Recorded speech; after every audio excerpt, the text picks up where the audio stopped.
Welcome back once again. देखिए next question. While separating a mixture of ortho and para nitrophenols by steam distillation, name the isomer which will be steam volatile. बहुत common और popular question है ये.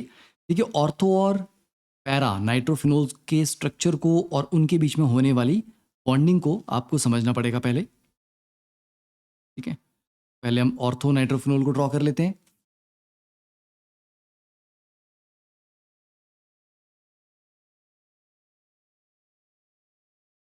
ठीक है, ये आ गया ऑर्थो नाइट्रोफिनोल. अब इसमें बच्चे ऑक्सीजन और हाइड्रोजन के बीच में यहाँ पे हो रही है इंट्रामॉलिक्यूलर हाइड्रोजन बॉन्डिंग. ठीक है, तो दिस इज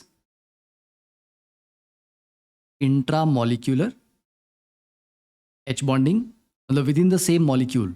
तो इसलिए होगा क्या, जैसे एक ये ऑर्थो नाइट्रोफिनोल का मॉलिक्यूल है, इसके सामने एक और है. क्या इन दोनों के बीच में अच्छी बॉन्डिंग हो रही है? नहीं. जो बॉन्डिंग है वो मॉलिक्यूल के अंदर अंदर ही हो जा रही है. तो क्या दो मॉलिक्यूल आपस में एक दूसरे को ज़्यादा स्ट्रांगली अट्रैक्ट कर रहे हैं? नहीं कर रहे. ठीक है, तो इसकी वजह से जब दो मॉलिक्यूल आपस में एक दूसरे को स्ट्रांगली अट्रैक्ट नहीं करेंगे तो this will lead to a lower boiling point.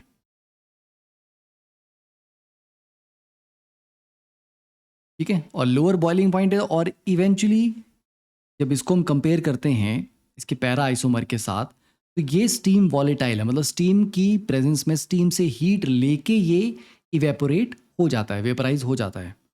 अब इसके पैरा आइसोमर को देखते हैं. तो पैरा आइसोमर में अच्छी बात ये है कि इसके दो मॉलिक्यूल अगर हम लें वो दोनों आपस में एच बॉन्डिंग के थ्रू जुड़े होंगे. ठीक है, ऐसे एक और मॉलिक्यूल ले लेते हैं इसके सामने.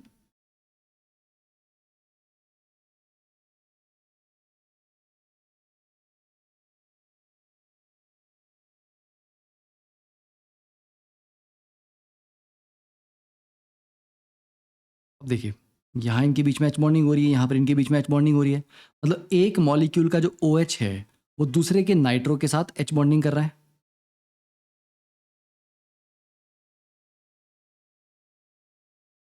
ओके, तो यहाँ पे इस तरह से फिर आगे एक और मॉलिक्यूल होगा. तो मॉलिक्यूल आपस में स्ट्रॉन्ग हाइड्रोजन बॉन्डिंग शो कर रहे हैं, जिसकी वजह से मॉलिक्यूल्स को एक दूसरे से सेपरेट करना मुश्किल होगा. And this will lead to higher boiling point.